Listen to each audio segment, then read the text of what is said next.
Bonjour tout le monde, j'espère que vous allez bien. Bienvenue dans cette vidéo dans laquelle on va continuer notre discussion sur le lymphome hodgkinien classique de type scléronodulaire. Il y a déjà une partie sur la chaîne dans laquelle on a vu essentiellement l'aspect morphologique, ça veut dire ce qu'on va observer lorsqu'on a utilisé une coloration HE. Alors ce qu'on va voir dans cette partie, dans cette deuxième partie, c'est surtout l'étude immunohistochimique avec quelques notions sur la pathogénie de ce lymphome. Bien sûr, les deux sont en relation. On va voir comment la pathogénie, comment est-ce qu'elle va expliquer les marqueurs qui sont exprimés ou aussi les marqueurs qui ne sont plus exprimés au niveau de ce lymphome. Donc, on va commencer tout d'abord par un cas qu'on a déjà vu au cours de l'ancienne vidéo. C'était une exérèse d'une adénopathie qui était de localisation médiastinale, qui est en fait la localisation la plus fréquente pour le lymphome de Hodgkin à côté de la localisation cervicale, ça veut dire au niveau du cou. Donc on a pris ce ganglion, on a fait la technique, la coloration HE et on a cette lame qu'on est en train d'observer. Sur cette même lame, au cours de la première vidéo, on avait observé cet aspect caractéristique de nodules tumoraux qui sont entourés par des bandes fibreuses assez larges. Et puis on a vu qu'au faible grossissement, ou bien à ce grossissement qu'on pourra considérer comme moyen, on a observé des espaces, des lacunes en fait, qui correspondent aux endroits là où sont placées nos cellules qu'on a appelées des cellules lacunaires. On a vu également que les cellules lacunaires ils sont divisées en deux catégories, les cellules de Hodgkin qui sont les plus fréquentes et les cellules de Reed-Sternberg qui sont moins fréquentes au niveau de cette variante scléronodulaire par rapport aux autres variantes. Le stroma réaction, il est caractérisé par une abondance de polynucléaires éosinophiles avec d'autres éléments, notamment les PNN, les neutrophiles, mais aussi les lymphocytes réactionnels et également les histiocytes. Voilà, donc c'était à ce niveau qu'on avait observé les cellules tumorales, les jolies cellules lacunaires avec cet espace clair tout autour des cellules. Et c'est un exemple qui montrait un plissement et une lobulation, si on veut dire, du noyau qui paraît divisé en plusieurs lobes. On va voir maintenant l'étude immunohistochimique, qu'est-ce qu'elle va montrer dans le cadre de ce type de lymphome. Alors déjà, il y a des questions qu'on va se poser. C'est un lymphome, oui, on le sait, mais la première question, c'est au dépend de quelle lignée lymphoïde se développe ce lymphome. Est-ce qu'il se développe au dépend des lymphocytes T ou bien au dépend des lymphocytes B? Alors, la réponse à la question, ça va être un peu compliqué parce que comme on va le voir, la majorité des marqueurs lymphoïdes B, ils sont négatifs, quoique il s'agit bel et bien d'un lymphome à point de départ B. Alors comment on va expliquer ça? C'est en rapport avec la pathogénie du lymphome de Hodgkin. C'est en fait une désactivation, une altération au niveau des facteurs de transcription qui va bloquer en fait l'expression de certaines molécules et donc on aura par conséquent une absence d'expression de ces marqueurs B qui sont communs, notamment le CD20, le CD19 ainsi que le CD79A. Il reste cependant un marqueur lymphoïde B qui va être exprimé dans notre lymphome hodgkinien, c'est ce qu'on appelle le PAC5, qui est considéré comme un facteur de transcription et qui lui est normalement exprimé chez la lymphocyte B depuis les premières phases, depuis les phases du pro-lymphocyte B jusqu'à la phase de formation de plasmocytes, là où on aura une diminution de son expression, ça veut dire au niveau des plasmocytes. Mais tout au long de son développement, on aura l'expression du PAC5 et c'est un marqueur qui va être exprimé au niveau des cellules tumorales du lymphome de Hodgkin. Ça veut dire les cellules lacunaires, que ce soit des cellules de Hodgkin ou bien des cellules de Reed-Sternberg. On va voir également que cette inactivation de ces facteurs de transcription, on va la mettre en évidence également par l'intermédiaire de l'immunohistochimie. Et j'aimerais passer directement maintenant au premier anticorps sur ce même cas. Alors ici, on a utilisé une étude immunohistochimique en utilisant un anticorps qui est dirigé contre le CD30. Ça veut dire tout simplement, il va chercher l'expression ou non de ce CD30. Alors ici, on voit le même prélèvement, mais vous voyez que les couleurs elles sont différentes. On voit essentiellement des couleurs qui sont soit bleues ou bien marron. Alors les couleurs bleues, c'est ce qu'on appelle la contre-coloration. Au lieu d'utiliser la coloration HE, on va utiliser uniquement l'hématoxyline. Alors cette hématoxyline, on va voir ce qu'elle fait. Alors elle va colorer le tout en bleu, mais avec des intensités qui sont différentes. On a des bleus foncés au niveau des structures nucléaires et un bleu clair au niveau de tout le reste. Ça veut dire que ce soit le cytoplasme ou bien aussi le tissu conjonctif. Alors la deuxième teinte, autre que le bleu, ça va être la couleur marron, et c'est les régions qui montrent une expression de la molécule qu'on est en train de chercher, qui est le CD30. Alors vous voyez déjà ce grossissement, et malgré cette teinte qui est différente, la présence de ces fameux nodules, et qui sont entourés par des bandes fibreuses. Alors on va agrandir au niveau de ce nodule, vu que je suis en train d'observer des cellules, ou bien des éléments, on ne sait pas encore si c'est des cellules ou pas, des éléments qui sont marqués, des éléments qui sont positifs. Alors quand on va agrandir, on va voir un certain marquage, mais la première question qui se pose, est-ce que ce marquage est sur les cellules tumorales ou pas? Et là, je vois et je peux confirmer que c'est effectivement des cellules tumorales, puisque c'est des cellules qui sont de grande taille, et ça montre parfois même l'aspect assez complexe du noyau, vu les plissements qui sont multiples. Alors ici, on voit un exemple de cellule tumorale avec son noyau qui paraît bleu, c'est normal parce qu'on a utilisé l'hématoxyline. Et puis on voit que le marquage, il est membranaire. On voit également le même aspect sur les différentes autres cellules qui sont toujours de grande taille. Et quand je dis de grande taille, il faut toujours se référer à des structures qui sont avoisinantes, qu'on connaît déjà, comme par exemple cette structure bleue qui correspond tout simplement à un lymphocyte mature de petite taille. Et donc vous voyez la différence de taille entre ce noyau de lymphocyte et ce grand noyau de cellules tumorales. Alors, ce marquage par l'anticorps anti-CD30, il a un aspect particulier, parce que le plus souvent, on n'a pas à observer uniquement un marquage qui est membranaire, mais plutôt d'une zone cellulaire particulière. Regardez ce qui se passe au niveau de cette cellule. Alors, on voit une cellule qui est de grande taille, avec un noyau qui est augmenté de taille également à l'intérieur, et puis on a ce marquage membranaire, comme on l'a vu sur la première cellule, mais en plus de ça, on voit une zone qui est un peu arrondie à l'intérieur du cytoplasme de la cellule. Alors cette zone qui est marquée, c'est l'appareil de Golgi. Et c'est pourquoi on dit que le marquage par l'anti-CD30, c'est un marquage qui est membranaire avec renforcement golgien. Tout à l'heure, j'ai pu repérer une autre zone qui montrait ça de façon plus évidente. Donc voilà, au faible grossissement, on voit ce nodule. Et puis, on voit également des zones qui sont bleu foncé, ça veut dire une forte densité de noyaux. Et les zones qui sont marron, ça représente les cellules tumorales, ça veut dire les cellules lacunaires qui sont marquées.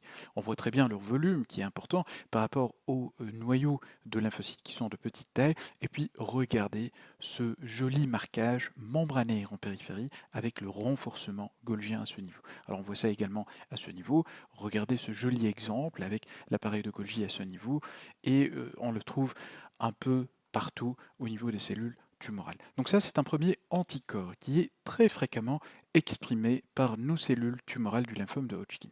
Les cellules tumorales expriment le CD30.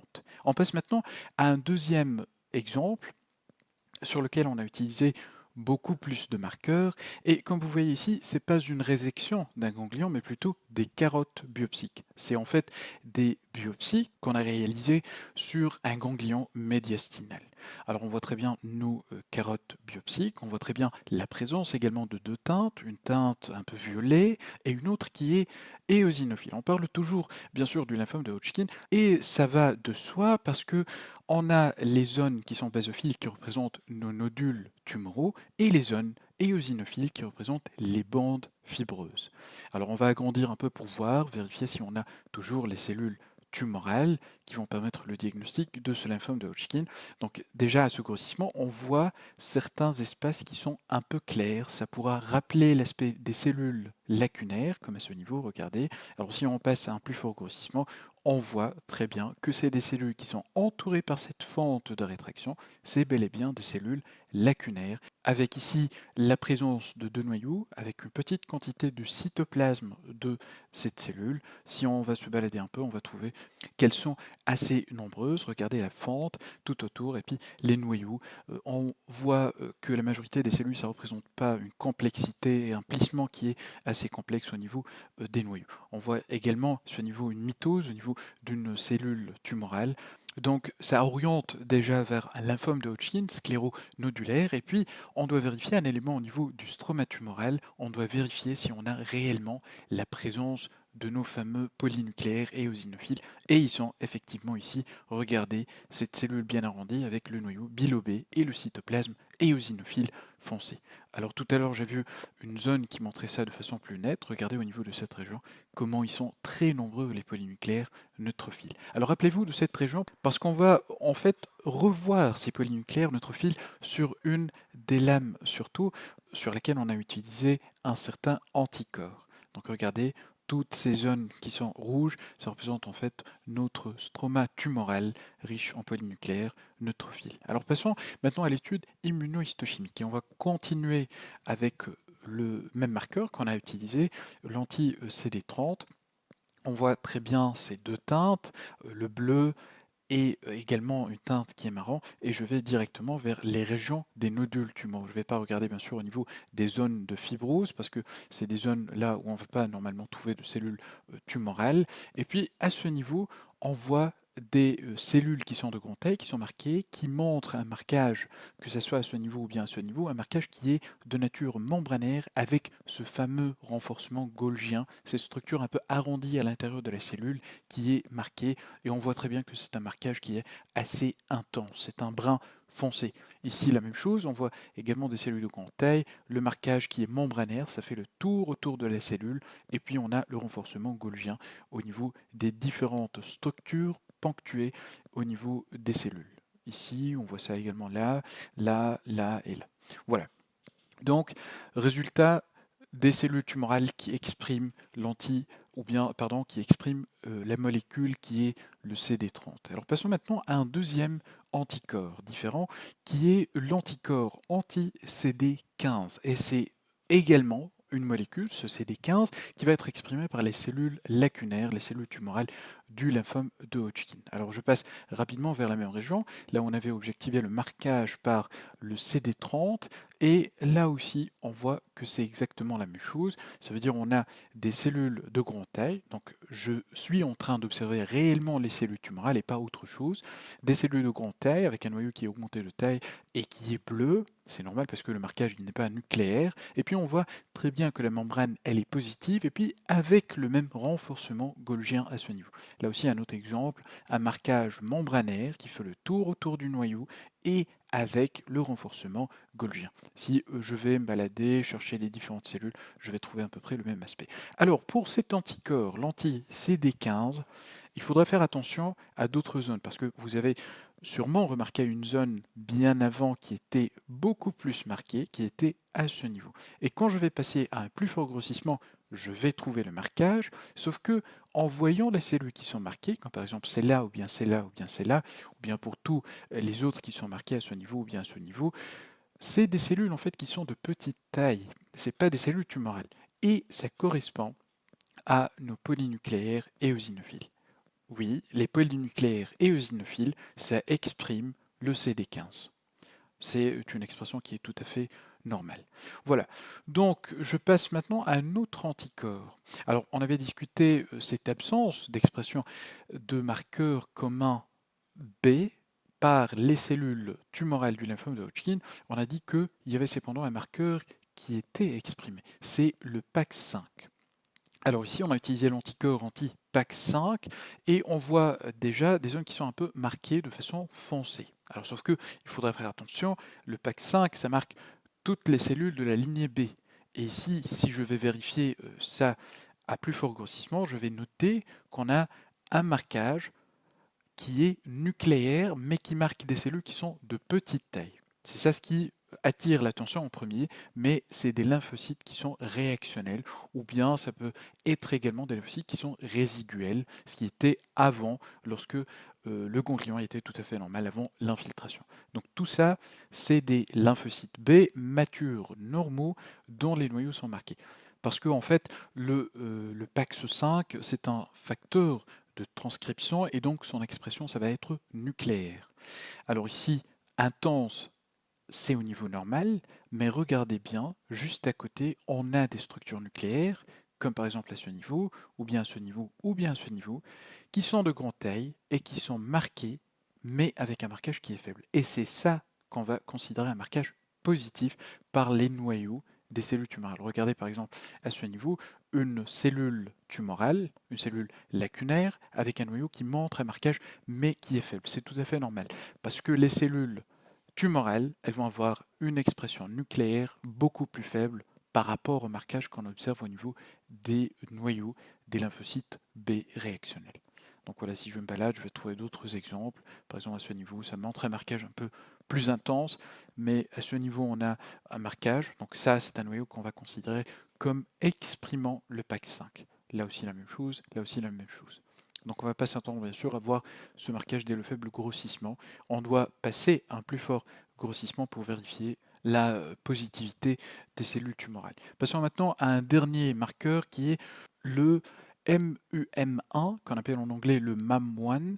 C'est un nom raccourci, si on veut dire, parce que le mot complet, c'est le MAM1 IRF4, et c'est également un facteur de transcription. Ce qu'on va utiliser pour le mettre en évidence, c'est un anticorps, bien sûr qu'on va appeler l'anticorps anti-MAM1, et il faut savoir que les cellules tumorales du lymphome de Hodgkin, elles expriment de façon nucléaire cette molécule, ce facteur de transcription qui est le MAM1, d'où la positivité, d'où le marquage brun des noyaux des cellules tumorales.